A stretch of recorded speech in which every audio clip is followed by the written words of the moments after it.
नमस्कार विद्यार्थी मित्रांनो, आपण व्याकरणामधील समास या प्रकरणाचा अभ्यास करणार आहोत। या प्रकरणाचे देखील छोटे छोटे एक 3-4 व्हिडिओज मी बनवलेले आहेत। या पहिल्या भागामध्ये आपण समास म्हणजे काय, सामासिक शब्द म्हणजे काय, विग्रह म्हणजे काय आणि समासाचे प्रकार किती व कोणते या 4 घटकांचा अभ्यास करणार आहोत। मुळात समास हा जो प्रकार आहे तो नेमका काय आहे तो आपण समजून घेणं फार गरजेचं आहे। समास कशाला म्हणतात हे आपण समजून घेणं फार गरजेचं आहे। मित्रांनो, आपल्या सर्वांना शॉर्टकटची खूप आवड असते। म्हणजे शाळा कॉलेजमध्ये जाताना आपण लॉंग रूटने जाण्याऐवजी शॉर्टकटने जात असतो। आपल्या जीवनामध्ये आपल्याला हा शॉर्टकट आवडत असतो, तसं बोलताना देखील शॉर्टकट आवडत असतो। म्हणजे एखाद्या विद्यार्थ्याला जर आपण विचारलं की तू शाळेत जातो का, तर तो पूर्ण उत्तर देत बसत नाही की हो मी शाळेत जातो, याऐवजी तो फक्त हो एवढंच उत्तर देऊ शकतो। अभ्यास करतो का, नाही मी अभ्यास करत नाही, याऐवजी नाही एवढंच तो बोलू शकेल। काही जण तर हो किंवा नाही हेही बोलण्याचं श्रेय घेत नाहीत, त्याऐवजी फक्त मान डोलवतात। एक प्रकारचा तो शॉर्टकट आहे। आपल्या मराठी भाषेमध्ये 2 किंवा 2 पेक्षा अधिक शब्दांपासून एकच एक सोपा सुटसुटीत शब्द तयार केला जातो। तो शब्द तयार करण्याच्या पद्धतीला समास असे म्हणतात। उदाहरणार्थ, बटाटे घालून तयार केलेला वडा या 5 शब्दांऐवजी बटाटा वडा हा एकच शब्द वापरला जातो। किंवा 10 तोंडे आहेत ज्याला असा तो या 6 शब्दांऐवजी दशानन हा एकच शब्द वापरला जातो। आणि हा शब्द तयार करण्याची जी पद्धत आहे त्याला समास असे म्हटले जाते। यानंतर पुढचा भाग आपल्याला बघायचा आहे तो म्हणजे सामासिक शब्द।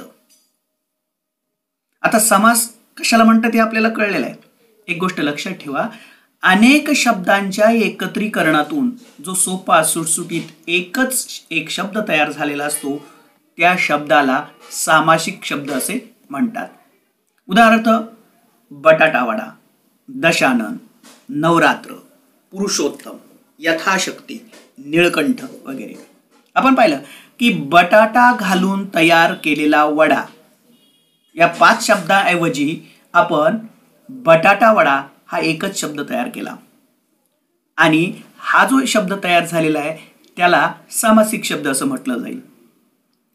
10 तोंडे आहेत ज्याला असा तो एवढे 6 शब्द वापरण्याऐवजी आपण एकच एक सोपा सुटसुटीत शब्द तयार केला, दशानन, आणि या शब्दालाच सामासिक शब्द असे म्हणतात। तसंच पुढील आहे नवरात्र, नवरात्रींचा समूह किंवा उत्तम असा पुरुष त्याच्याऐवजी पुरुषोत्तम, शक्तीप्रमाणेच्या ऐवजी यथाशक्ती किंवा निळा असा कंठ त्याच्याऐवजी निळकंठ वगैरे वगैरे।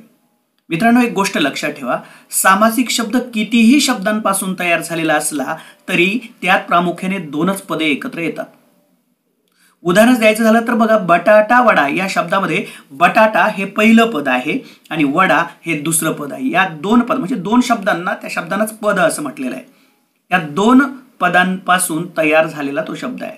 खरं तर बटाटे घालून तयार केलेला वडा या 5 शब्दांपासून तो शब्द तयार झालाय, परंतु शब्द तयार होत असताना 2 पदांमुळे तो तयार झालेला आहे। बटाटा हे पहिलं पद, वडा हे दुसरं पद।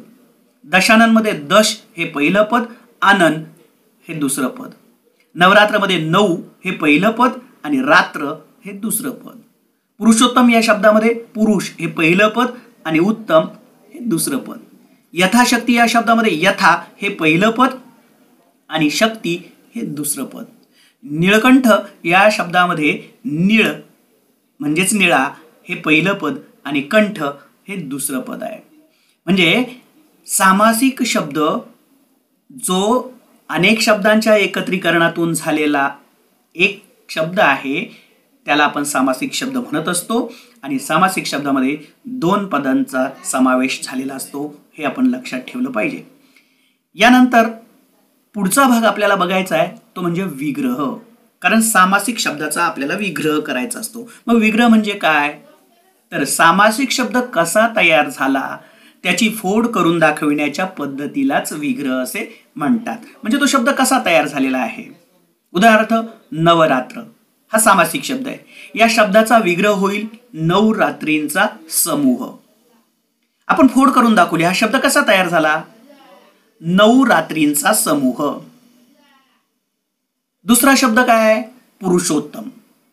या शब्दाचा विग्रह होईल उत्तम असा पुरुष. यथाशक्ती या शब्दाचा विग्रह होईल शक्तीप्रमाणे.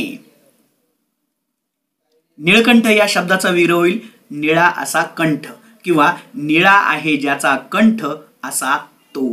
मित्रांनो, एक गोष्ट लक्षात ठेवा, विग्रह जर बदलला तर समासाचा प्रकार देखील बदलतो आणि हे पुढे आपण अभ्यासणार आहोतच. तत्पूर्वी समासाचे प्रकार नेमके किती व कोणते आहेत ते आपण बघूया. सामासिक शब्दात जी 2 पदे असतात त्यातील कोणते पद अर्थाच्या दृष्टीने अधिक महत्त्वाचे आहे त्यावरून समासाचे प्रमुख 4 प्रकार पडतात. मी सांगितलं की प्रत्येक सामासिक शब्दामध्ये 2 पद असतात. मग पहिलं पद जर महत्त्वाचं असेल त्यामध्ये तर त्याला आपण अव्ययीभाव समास असं म्हणतो. पुढे अव्ययीभाव समासाचा आपण अभ्यास करणारच आहोत. तुर्तास आपण ते प्रकार कोणते आहेत आणि ते कशावरून मानले जातात ते बघूया. पहिलं पद महत्त्वाचं असेल तर अव्ययीभाव समास. उदाहरणार्थ प्रतिदिन हा सामासिक शब्द आहे. याच्यामध्ये प्रति हे पहिलं पद आहे, दिन हे दुसरं पद आहे.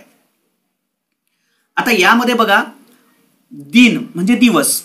आपल्याला दिवस एवढाच अर्थ महत्त्वाचा नाहीये, तर प्रति या शब्दामुळे प्रत्येक दिवस असा अर्थ आपल्याला अपेक्षित आहे आणि म्हणजेच प्रति या पहिल्या पदाला विशेष महत्त्व असल्यामुळे आपण याला अव्ययीभाव समास असं म्हणू शकतो. म्हणजे पहिलं पद महत्त्वाचं असतं अव्ययीभाव समासामध्ये. त्यानंतर दुसरं पद जर का महत्त्वाचं असेल सामासिक शब्दातलं तर त्याला तत्पुरुष समास असं म्हटलं जातं. उदाहरणार्थ सूर्योदय. यामध्ये 2 पद आहेत, सूर्य आणि उदय. उदय म्हणजे उगवणं.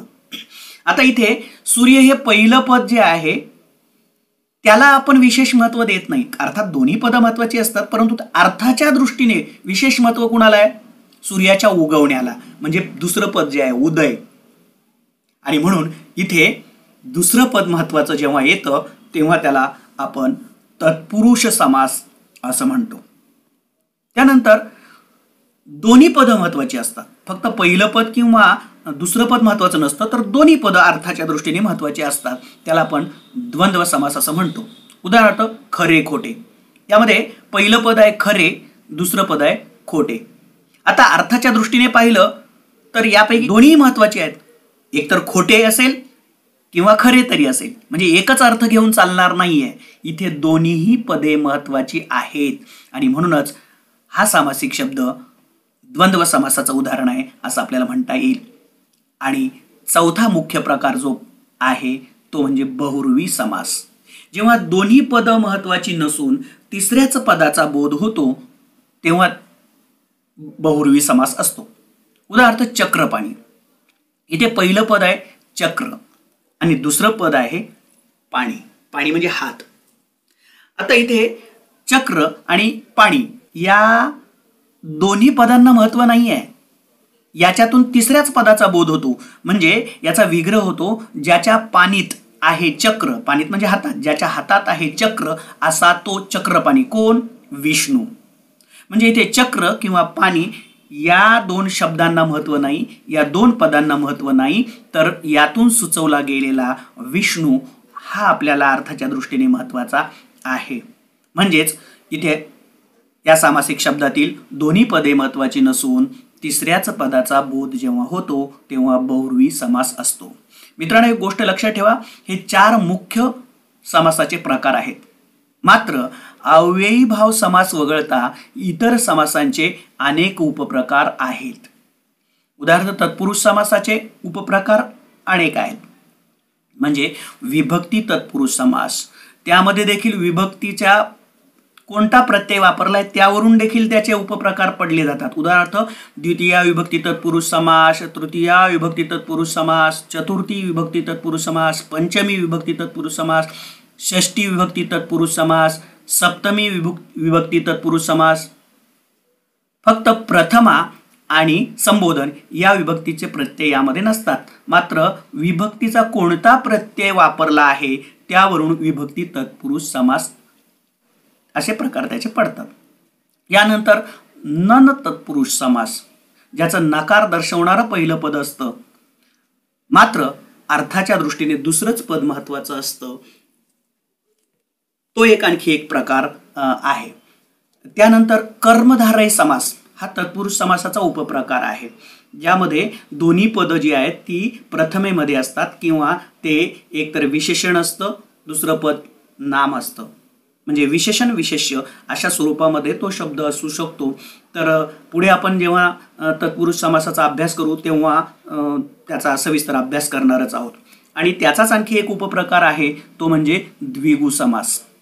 हे तत्पुरुष समासाचे उपप्रकार आहेत. द्वंद्व समासाचे देखील उपप्रकार आहेत. इतरेतर द्वंद्व समास, वैकल्पिक द्वंद्व समास, समाहार द्वंद्व समास असे त्याचे 3 प्रकार आहेत.